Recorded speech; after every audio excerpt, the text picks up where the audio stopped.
Frustrations are growing as icy roads and sidewalks remain in some parts of the St. Louis area. In tonight's Legal Lens, Fox 2's Jeff Bernthal asked Brown and Crouppen attorney Andrea McNairy about the legal responsibilities for removing snow and ice.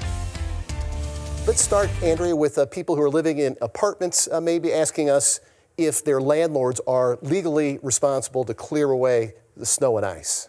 In Missouri, the general rule is no. Landlords are not obligated to clear snow or ice that accumulates naturally or affects the broader community. But there's a very important exception with the lease, and that's if the lease explicitly says that they will clear snow and ice from common areas, or they have done so consistently in the past such that the members of the community rely upon that and a duty of care is assumed.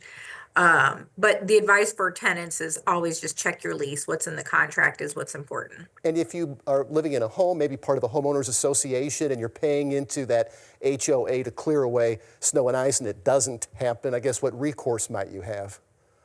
So this situation leads itself to a breach of contract case. So if you have if your homeowners association policy states that they're responsible for clearing the snow and ice from common areas and you've paid your dues, you have a contractual right to those services. So if the homeowners association fails to meet them, you can either file a formal complaint with the HOA or you can even sue them in court for a breach of contract. And now the big question that we get from so many people, if you're in a crash, and it's snowy, it's icy, do you have any legal recourse? I mean, is it realistic to take legal action against the entity responsible for maintaining those streets? Generally speaking, no. The state of Missouri and municipalities have a lot of immunities and privileges that protect them in this situation, especially if it's an accumulating active snow event.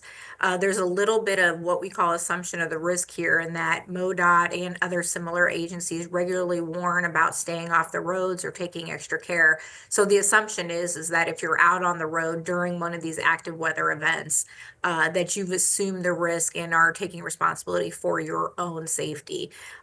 One example that may be an exception is if a dangerous condition is created after the snow and event is over with, there may give rise to some liability, but generally speaking, no. I know a lot of the viewers had these questions for us, so Andrea McNairy with Brown and Crouppen, we appreciate you taking the time to talk with us. Thank you.